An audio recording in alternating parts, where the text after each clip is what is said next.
It's time to answer the biggest question that this episode has thrown out to us. When's Goku gonna show up?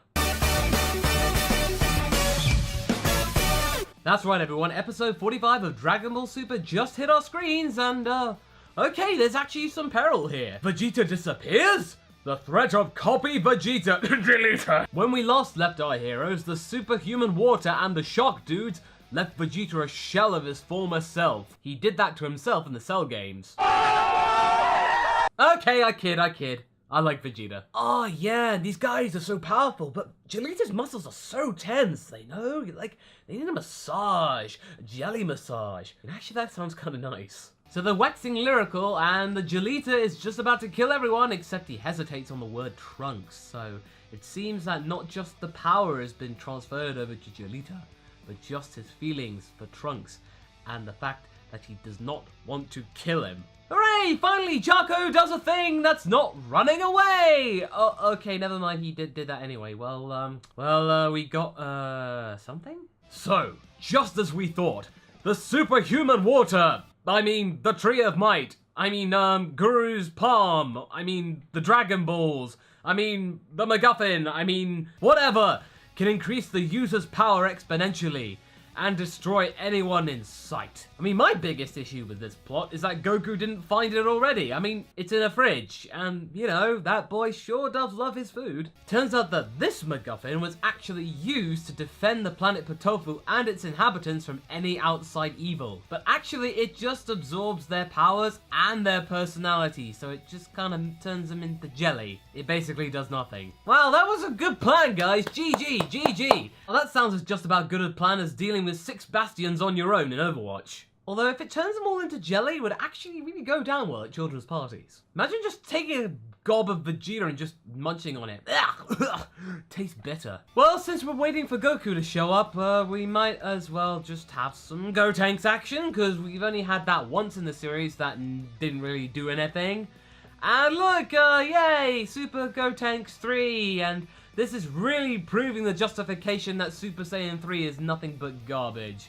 Oh, no! It just completely justifies my theory.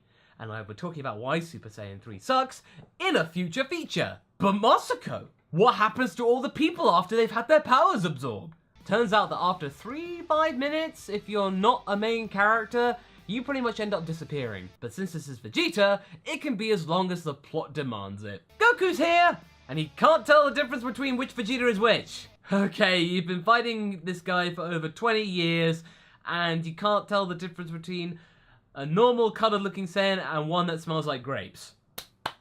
Bravo. There is an interesting twist here.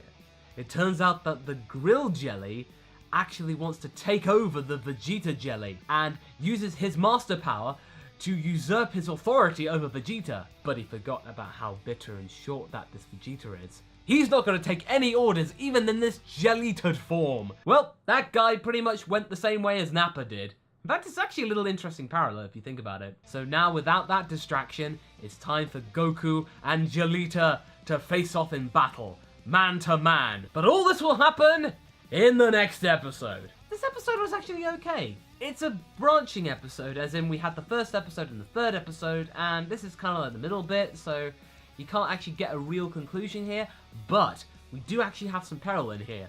Vegeta could actually die, because up until now, we have to think, well, how do you destroy this jelly thing? The superhuman water? Do you just throw it in with some ice cream, or do you have to punch it to death, or do you have to superheat it? I don't know. This is making me like this little extra arc more, because it kind of gives Jaco something to do with Vegeta, and justifies his presence there, even though he kind of runs away. But this is Toriyama, he made this new character, so let's just stick him in there, because, he's cool. But yeah, that's my take on Dragon Ball Super episode 45. Tune in next week for my thoughts on episode 46, the episode before the future Trunks arc begins on June 12th. So until then, be sure to like and subscribe these videos and check out my Nuzlocke over here. This has been a bloody week for that thing. So until next time, guys, catch you later.